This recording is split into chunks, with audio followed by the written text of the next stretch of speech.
오늘 읽었었던 요한복음 1장 4절과 5절의 말씀을 보면은요, 이렇게 되어 있습니다. 그 안에 생명이 있으니 이 생명은 사람들의 빛이라 라고 되어 있습니다. 생명과 빛을 하나로 묶어서 말씀을 하고 있는데요.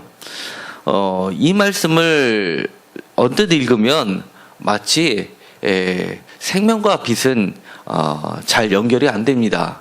이 생명과 빛이 연결이 될 때는 마치 탄강이 무너져가지고 그 안에 갇혀있는 사람들이 갑자기 구출하기 위해서 구멍을 뚫었을 때 빛이 한 줄기 빛이 쫙 들어오면서 정말 이 빛이 생명이구나 라고 그런 상황이라면 우리가 이 말씀이 확실하게 와지는데요. 그렇지 않고 이것을 보편적인 일상적인 삶 속에 적용을 하려면 사실은 이거를 비유적으로 해석해야지만 그래 생명은 빛이었지라고 생각이 될 정도입니다. 그런데 이 말씀을 읽었었던 이스라엘 사람들은 우리가 느꼈던 것처럼 이 생명과 빛을 그렇게 분리해서 생각하지 않았습니다. 마치 이 말씀을 딱 읽으면 즉각적으로 빛은 맞아 생명이었지, 생명은 정말 빛이야, 맞아 라고 할 정도로 이스라엘 사람들은 빛과 생명을 떨어뜨려 놓고 생각하지 않았습니다. 과연 왜 그랬을까요? 그거에는 여러 가지 아주 오랜 역사가 그들 가운데 있었기 때문에 그렇습니다. 출애굽기 25장 31절부터 보도록 하겠습니다. 31절부터 40절입니다. 한 절씩 교독하시겠습니다. 출애굽기 25장 31절입니다. 너는 순금으로 등잔대를 쳐 만들되 그 밑밭과 줄기와 잔과 꽃받침과 꽃을 한 덩어리로 연결하고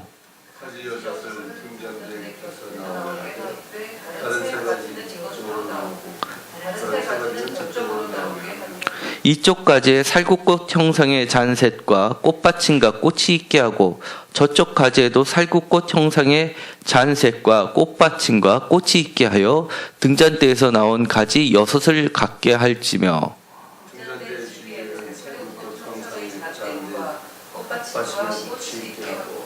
등잔대에서 나온 가지 6을 위하여 꽃받침이 있게 하되 두 가지 아래에 한 꽃받침이 있어 줄기와 연결하며 또 두 가지 아래에 한 꽃받침이 있어 줄기와 연결하며 또 두 가지 아래에 한 꽃받침이 있어 줄기와 연결하게 하고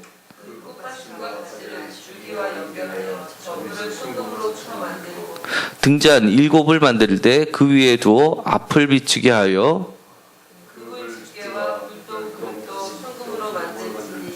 등잔대와 이 모든 기구를 순금 1달란트로 만들되 아멘. 이것은요, 모세가 시내산에서 하나님과 대면하여 보면서 이 장막, 성막이죠. 성막을 지을 설계도를 받으면서 거기에 들어갈 여러 가지 기구들에 대해서도 역시 문양을 양식대로 다 하나님으로부터 지시함을 받는 장면입니다. 그 중에서 특별히 등잔대가 나오는데요.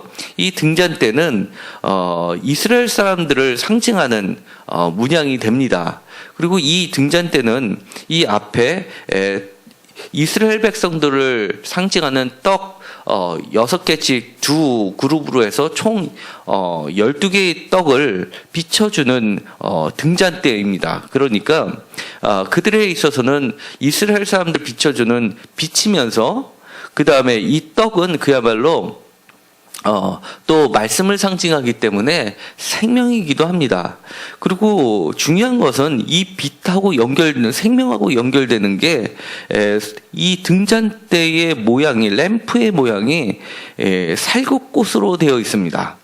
33절에 보면 이쪽 가지에 살구꽃 형상의 잔색과 꽃받침과 꽃이 있게 하고 저쪽 가지에도 살구꽃 형상의 잔색과 꽃받침과 꽃이 있게 하여 등잔대에서 나온 가지 6을 갖게 할지며 이렇게 되어 있습니다.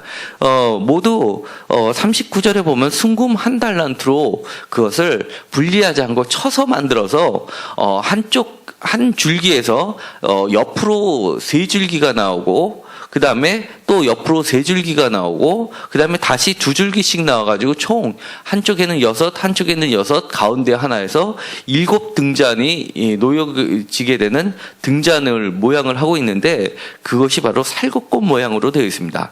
그런데 이 살구꽃이라고 하는 것은 그들에게 있어서는 특별한 의미를 갖고 있습니다. 사군자 중에서 첫째 되는 게 바로 난이 있습니다. 난은 푸르기 때문에 그렇습니다. 그리고 사군자에 들어가는 것 중에 또 한 가지가 있습니다. 첫 번째로 봄을 알리는 것이 있습니다. 매화라는 게 있는데요.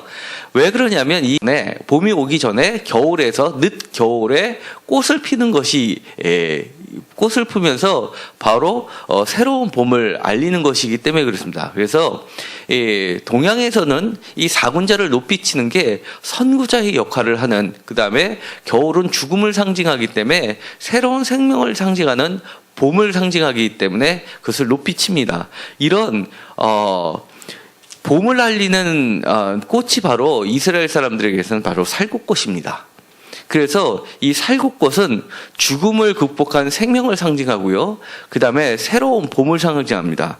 예를 들어서 하나님께서 고난의 때에 이스라엘 사람들의 회복을 이야기할 때 대표적으로 사용했던 상징이 바로 살구꽃이었습니다. 예레미야서 1장 11절에 보면은요, 예레미야는 그야말로 눈물의 선지자죠. 유대의 멸망을 예언했던 선지자인데요.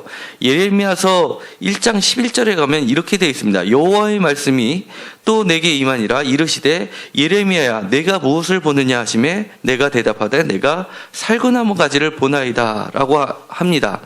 그러면서 12절에 여호와께서 내게 이르시되 내가 잘 보았도다 이는 내가 내 말을 지켜 그대로 이루려 함이라 하시니라 이렇게 얘기하면서 살구꽃을 보여주시면서 이스라엘이 멸망을 하는 것 같지만 그 가운데서 살구꽃을 피게 하시면서 다시금 회복시켜 주실 것을 이야기하고 있습니다. 그 다음에 이 살구꽃은 또 어디에도 나오냐면요, 야곱의 삼촌 라반의 집에서 나오면서 그 하나님을 만났던 장소가 있습니다. 바로 베델이라는 장소가 있는데요. 창세기 28장 16절에서 보면은요, 16절부터 19절까지 보면 장소가 베델이라고 나오는데요. 베델 이전에 그 장소의 이름은 루스였습니다. 16절에 이렇게 되어 있습니다. 야곱이 잠이 깨어서 이르되 여호와께서 과연 여기 계시거늘 내가 알지 못하였도다. 17절 이에 두려워하여 이르되 두렵도다. 이곳이요 이것은 다름 아닌 하나님의 집이요 하나님의 문이로다 하고, 하나님의 집은 베델이죠. 야곱이 아침에 일찍 일어나 베개로 삼았던 돌을 가져다가 기둥으로 세우고 그 위에 기름을 붓고 그곳 이름을 베델이라 하였더라 라고 합니다. 그런데 이 성의 옛 이름을 루스더라 이렇게 얘기하면서 19절에 루스라는 얘기가 나오는데요. 이 루스라는 뜻은요 살구나무라는 뜻입니다. 그러니까 이 지역은 원래 굉장히 살구나무가 많이 있었던 지역입니다. 이것을 보고 야곱이 20절에 보면 야곱이 서원하여 이르되 하나님이 나와 함께 계셔서 내가 가는 이 길에서 나를 지켜 먹을 떡과 입을 옷을 주시어 내가 평안히 아버지의 집으로 돌아가게 하시면 여호와께서 나의 하나님이 되실 것이요 22절 내가 기둥으로 세운 이 돌이 하나님의 집이 될 것이요 하나님께서 내게 주신 모든 것에서 10분의 1을 내가 반드시 하나님께 드리겠나이다 하면서 야곱이 11절을 서원했던 장소가 됩니다. 그리고 이 서원처럼 야곱은 평안히 아버지의 집으로 가게 됩니다. 그리고 이 세웠던 돌기둥은 하나님의 집의 돌기둥이 되고 하나님의 전이 되는 장소가 됩니다. 그리고 거기서도 나오는 이 루스라는 것이 살구나무입니다. 그러니까 야곱을 죽음에서 생명으로 바꿔놓았던 것이 바로 연결되는 것이 살구나무라는 것입니다. 그뿐만이 아닙니다. 가장 대표적으로 이 성전에 있었던 것이 성전 중에 성전이라고 하는 것이 바로 지성소입니다. 지성소에는요 언약궤가 있고요 언약궤 안에 들어가 있는 것이 있습니다. 첫 번째는 십계명이 들어가 있고요 두 번째는 항아리가 있는데 이 항아리 안에는 만나와 메추라기가 들어가 있고요 그 다음에 나머지 한 개가 또 있습니다. 그것이 무엇일까요? 그렇습니다. 아론의 쌍난 지팡이입니다. 아론의 쌍난 지팡이 이야기는 이스라엘 사람들에게는 너무나 유명한 말씀입니다. 민수기 17장 8절에 보면은요, 이렇게 돼 있습니다. 이튿날 모세가 증거의 장막에 들어가 본즉 레위 집을 위하여 낸 아론의 지팡이에 움이 돋고 순이 나고 꽃이 피어 살구 열매가 열렸더라. 이렇게 돼 있습니다. 이 지팡이는요, 10절에 보면 여호와께서 또 모세에게 이르시되 아론의 지팡이는 증거궤 앞으로 도로 가져다가 거기 간직하여 반역한 자에게 대한 표징이 되게 하라 라고 합니다. 그러면서 이 아론의 쌍난 지팡이는 그야말로 지팡이, 죽어있고 말라져 있었던 지팡이인데 거기서 새로운 움이 나고 싹이 나고 생명의 나무가 되었다는 아주 것이 되고, 이것은 바로 하나님께서 함께 계시다라는 표징이 됩니다. 그것이 성서 중에 성서라고 할 수 있는 바로 지성소 안에 보관되어 있는 것이 이 살구나무인 것입니다. 이처럼 이스라엘 사람들에게 있어서는 죽음을 생명으로 이어지게 하고 그 다음에 빛이 생명으로 바뀌게 하는 것이 그 중간에 연결고리가 되었던 것이 바로 살구나무라는 겁니다. 이 살구나무 열매라는 것은요, 영어로 번역하면 아몬드입니다. 우리나라에서 생각하는 살구 했을 때 복숭아 살구 하는 그 복숭아가 비슷한 살구 열매가 아니라, 이들이 얘기하는 것은 살구나무 열매라고 하는 것은 아몬드를 이야기합니다. 원래 이것은 중동 지역에서 있다가 유럽으로 건너가고, 유럽에서 건너가서 다시 미국으로 건너가서, 미국에서는 캘리포니아가 전 세계 아몬드의 70%를 장악한다고 합니다. 그러니까 이것은 아몬드입니다. 그런데 이게 얼마나 그 당시에 귀한 음식이었냐면 이집트에서도 이 아몬드는 없었다고 합니다. 그래서 이 야곱이 자식을 이제 구하러 보낼 때, 그러니까 요셉이 이미 애굽의 총리가 되었고, 그 다음에 이 가뭄이 들었을 때 자식들이 음식을 구하러 갔는데 요셉이 꾀를 내서 그 막내를 붙잡아 놓고 다른 사람을 다시 좀 돌려보내고 아버지를 모시고 오라라고 했을 때 이 아버지가 그 막내 동생을 구출하기 위해서 먼저 보내는 선물이 있었습니다. 그 선물의 리스트에 보면은 거기에서도 7가지 음식이 나오는데요. 그 중에 하나가 바로 이 살구가 들어갑니다.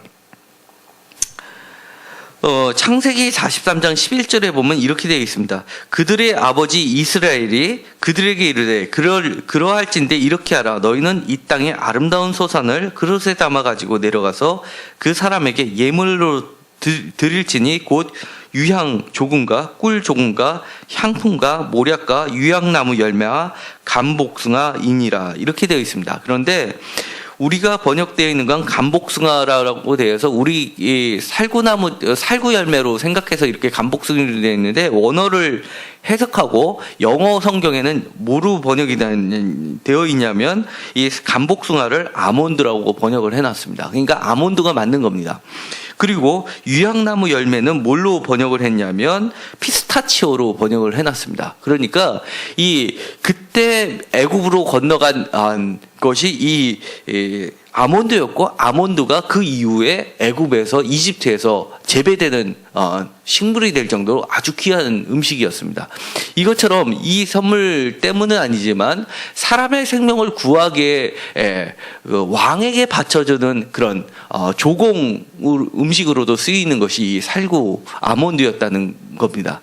그러니까 오늘의 본문을 다시 한번 읽어보면 요한복음의 1장에 나와 있는 이 말씀은 단순히 이들이 빛이 어둠을 밝혀주는 빛이다라는 그런 개념이 아니라, 이것을 읽으면 첫 번째로 떠오르는 게 바로 성막에 들어가 있는 바로 램프라는 겁니다. 램프를 보면 그들을 이스라엘을 상징하고 그곳에는 빛이 있었고 그 빛을 모양이 바로 살구나무였기 때문에 이것이 바로 생명이었다라는 것을 바로 알 수 있었습니다.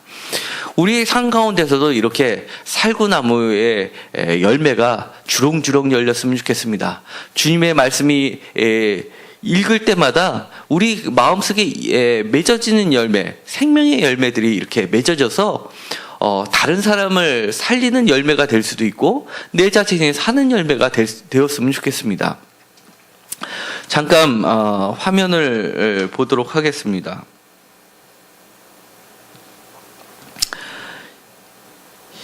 이것이 이제 살구 꽃인데요. 이게 색깔이 흰색도 있고 분홍색도 있습니다. 그래서 이 잠언서에 보면은요, 이 머리에 살구꽃이 피었다 그러면 죽을 때가 되었다라는 것을 얘기할 정도로 하얗습니다. 그리고 잠언서가 아니라 전도서요. 전도서 12장 5절에 보면 이렇게 되어 있습니다. 살구나무 꽃이 필 것이며 메뚜기도 짐이 될 것이며 정욕이 그치리니 이는 사람이 자기의 영원한 집으로 돌아가고 조문객들이 거리로 왕래하게 됨이라. 그러니까 살구나무 꽃이 머리에 핀다는 것은 백발이 휘어져서 그다음에 자기의 영원한 집이니까 죽음의 곳으로 간다라는 얘기가 됩니다. 그리고 이 다른 꽃은 이 살구나무가 이렇게 분홍색이 피게 되죠. 그 다음에 이것이 바로 이 뒤에 보면 뒤에 보면 구시가지에 있는 예루살렘 성전입니다. 예루살렘 성전이 한눈에 보이는 조망대에다가 이 사람들이 이것을 금으로 된 것으로 만들어 놨습니다. 그런데 이것은 이 등잔은 예루살렘 성전을 지었을 때 솔로몬이 지었던 방식하고는 틀린 겁니다. 이건 장막에 있었던 원래대 출애굽의 전승에 있었던 모양을 갖고 있는데 이것이 이제 바로 한 가지에서 좌우에서 3개, 오른쪽에서 3개가 나오고 그래서 6개의 모양이 되는데요. 여기서 바로 이 살구 가지하고 꽃받침이 이제 살구꽃의 모양을 하고 있는데요. 여기 보면 이 살구꽃의 모양하고 이게 모양이 같아 보이시나요? 하여튼 이것을 상징을 하고 있습니다. 그리고 이것은요, 이스라엘 공항인 이제 벤구리오 공항에 있는 이 등잔을 모양을 한 건데요. 이게 얘네들은 메노라라고 합니다. 그래서 이것을 이제 히브리어는 사케드라고 하는데요. 이 사케드라는 뜻은요, 와칭이라는 뜻을 가지고 있습니다. 그러니까 이스라엘을 하나님께서 지켜보고 계시다라는 뜻도 있고 또 지켜본다라는 것은 보호하신다라는 뜻도 갖고 있습니다. 그래서 이것은 살구꽃 모양을 가지고 있는 것이고요. 근데 이 모양은 좀 그렇죠. 그래서 이 모양이 아니라 이 모양을 이렇게 얘네들이 이 방탄유리로 되어 있다고 하고요.